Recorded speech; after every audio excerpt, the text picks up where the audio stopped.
Assalamualaikum warahmatullahi wabarakatuh. Perkenalkan, nama saya Virgin Fortuna dengan NIM 440 14 19 006, Prodi Pendidikan Biologi Universitas Negeri Semarang. Kali ini saya akan menjelaskan materi mengenai virus.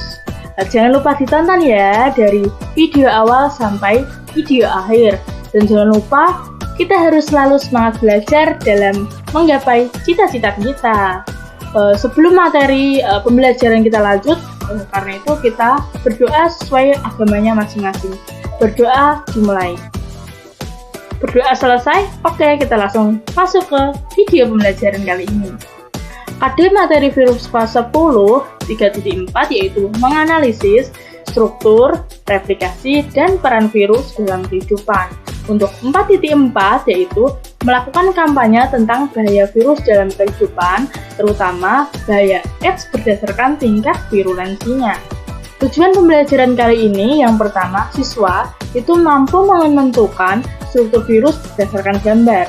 2. Siswa mampu mengemukakan tahapan-tahapan replikasi virus. Yang ketiga, siswa mampu menjelaskan peran virus yang menguntungkan dan merugikan. 4. Siswa mampu mengidentifikasi virus yang berbahaya dan merugikan. Pernahkah kalian mengalami flu? Jika pernah, apakah penyebabnya? Bagaimana sih siklus reproduksi pada virus? Apakah keluarga kalian pernah mengalami gejala HIV atau AIDS? Yuk, kita langsung lanjut ke video pembelajaran selanjutnya.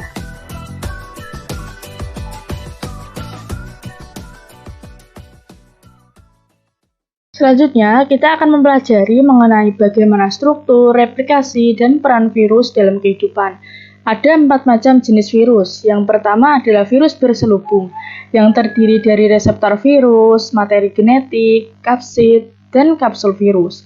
Yang kedua ada virus kompleks yang terdiri dari kapsid, selubung ekor, dan serabut ekor. Yang ketiga ada virus helix yang terdiri dari asam nukleat, kepala, dan juga selubung. Yang keempat, ada virus telanjang yang terdiri dari asam nukleat, kepala, dan juga selubung. Selanjutnya adalah replikasi pada virus. Pada tahap ini ada 2 reproduksi yang dilakukan virus, yaitu litik dan lisogenik. Virus itu berukuran mikroskopik, kehidupannya berada di perbatasan antara makhluk hidup dan benda mati. Karena virus hanya dapat hidup jika dia menginfeksi atau parasit pada sel hidup lainnya, seperti parasit pada bakteri, tumbuhan, hewan, ataupun manusia. Jika virus berada di luar sel inangnya, dia dapat mengkristalkan diri. Saat tubuh virus mengkristal, dia tidak dapat berkembang biak, bahkan dibiarkan di cawan Petri pun seperti bakteri tidak bisa. Namun, saat kristal virus bertemu dengan sel hidup yang sesuai, maka virus akan hidup kembali. Kenapa seperti itu? Karena virus menggunakan peralatan pada sel makhluk hidup itu untuk bereproduksi, sebab virus tidak bisa melakukan metabolisme sendiri. Misal, kita ambil sel inangnya adalah bakteri. Pada mulanya, virus melakukan penempelan ekor virus pada sel bakteri. Virus mengidentifikasi bagian luar sel bakteri dan melarutkan enzim penghancur sehingga terbentuk lubang dinding di sel inang. Virus melakukan penetrasi DNA, kemudian DNA virus melakukan replikasi DNA, lalu DNA virus melakukan sintesis protein menggunakan bahan dari sel tubuh bakteri untuk dijadikan bagian-bagian tubuh virus tetapi secara terpisah. Kemudian virus merakit tubuhnya menjadi utuh dalam satu sel bakteri, bisa mencapai ratusan virus. Kemudian virus akan memproduksi enzim lagi untuk menghancurkan sel bakteri sehingga sel bakteri pecah dan virus keluar untuk menginfeksi bakteri lain.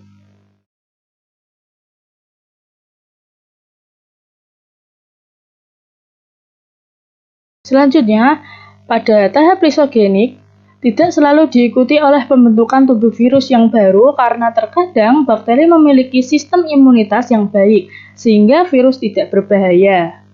Seperti tahap sebelumnya, virus melakukan adsorpsi, penetrasi, perakitan, kemudian penggabungan, yaitu DNA virus dan bakteri, pembelahan DNA virus digandakan, sintesis, dan litik.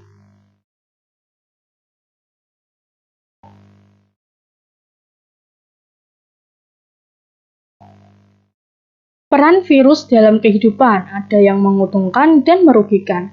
Yang menguntungkan pertama adalah pembuatan antitoksin,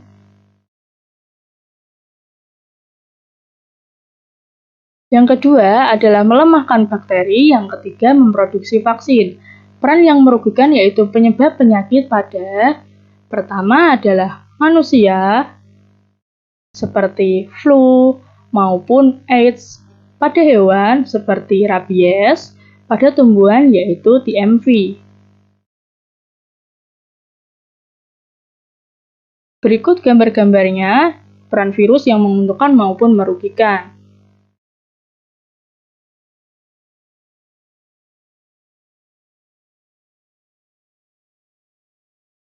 Virus HIV terbagi menjadi dua tipe utama, yaitu HIV-1 dan HIV-2. Masing-masing tipe terbagi lagi menjadi beberapa subtipe. Pada banyak kasus, infeksi HIV disebabkan oleh HIV-1. 90% diantaranya adalah HIV-1 subtipe M.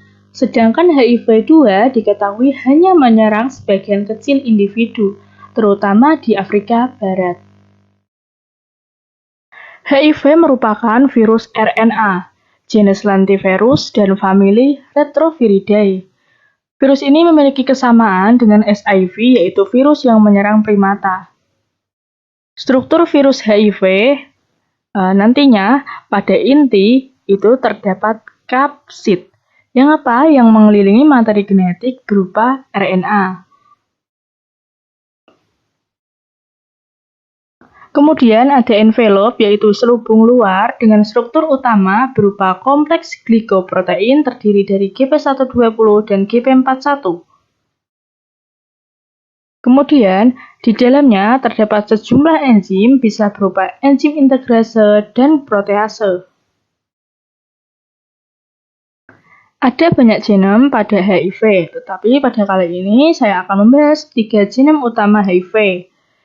Yang pertama, ada gen GAG, merupakan gen yang menghasilkan poliprotein.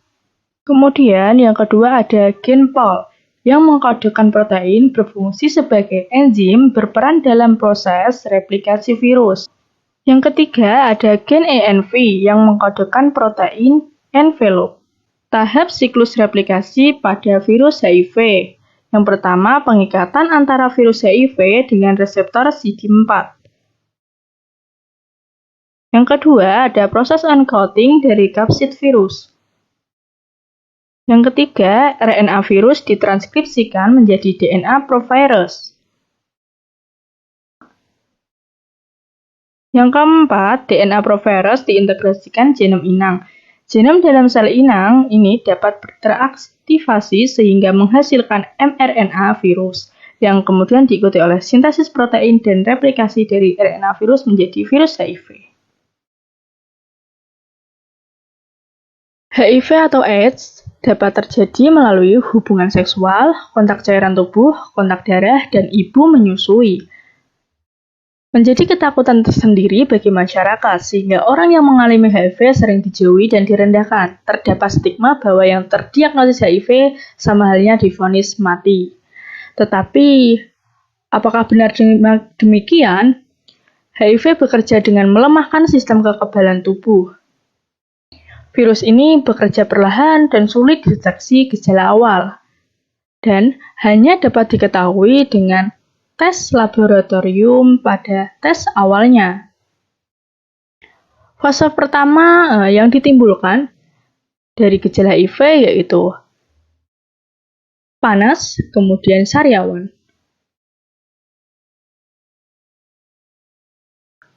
Fase kedua, HIV berkembang biak tanpa gejala. Fase ketiga, HIV berkembang menjadi AIDS. Di fase ketiga, kekebalan tubuh sangat melemah. AIDS rata-rata terjadi setelah 10 tahun terinfeksi. Lalu, apa yang bisa kita lakukan untuk mengatasinya? Yang pertama ada obat ART. Ternyata tidak menyembuhkan bagi penderita, namun hanya mencegah pertumbuhan virus dalam tubuh.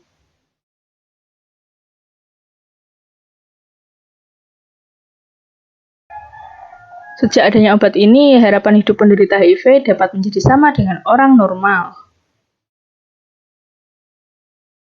Salah satu contoh pasien HIV yang terkenal adalah Magic Johnson, pemain basket Amerika Serikat, di mana dia dari 91 sampai 2018 masih giat menjadi aktivis HIV. Dan dia tidak memiliki keluhan medis karena dia mengonsumsi obat secara teratur. Pasangan yang positif HIV tidak langsung ditakdirkan mempunyai anak penderita HIV. Hal ini dihasilkan dari pengobatan yang membuat jumlah virus cukup rendah untuk tidak menginfeksi janin. Pada proses kelahiran, ibu akan melakukan kelahiran secara sesar untuk menghindari kontak dengan darah ibu. Kemudian, bayi yang baru lahir akan diberikan ART untuk mencegah kemungkinan virus yang masuk. Hasilnya, kemungkinan bayi yang tertular HIV dari orang tuanya diperkirakan kurang dari 1 dari 100. Memang, kesetiaan berobat menjadi kunci untuk menghindari perkembangan HIV menjadi AIDS, tetapi stigma sosial yang menyebabkan penderita merasa terhalangi dalam berobat. Kita harus saling memberi dukungan kepada penderita untuk berobat dan menjalani hidup yang lebih baik. Oleh karena itu, kita sebagai generasi muda harus bisa melakukan kampanye kepada masyarakat pentingnya menjaga kesehatan demi keselamatan kita semua. Yang dapat saya simpulkan dari video pembelajaran kali ini, pertama, struktur virus secara umum terdiri dari kepala, asam nukleat, selubung ekor, dan serabut ekor. Kedua, tahap reproduksi pada virus yaitu secara litik dan lisogenik. Yang ketiga, peran virus ada yang menguntungkan dan merugikan. Yang menguntungkan pastinya berdampak positif dong bagi makhluk hidup, sedangkan dampak negatifnya atau virus yang merugikan itu pasti menimbulkan dampak negatif pada makhluk hidup. Pertama, itu ada virus yang menguntungkan. Contohnya adalah pembuatan antitoksin, memproduksi vaksin, dan melemahkan bakteri. Yang kedua adalah virus yang merugikan, yaitu penyakit pada manusia, contohnya influenza dan AIDS. Sedangkan pada hewan, yaitu contohnya rabies, sedangkan pada tumbuhan, yaitu VMP. Demikian yang dapat saya sampaikan, bila ada salah kata mohon dimaafkan. Kemudian saya mengucapkan terima kasih kepada sumber-sumber yang sudah saya jadikan panduan dalam pembuatan video pembelajaran kali ini. Sampai jumpa lagi. Wassalamualaikum warahmatullahi wabarakatuh.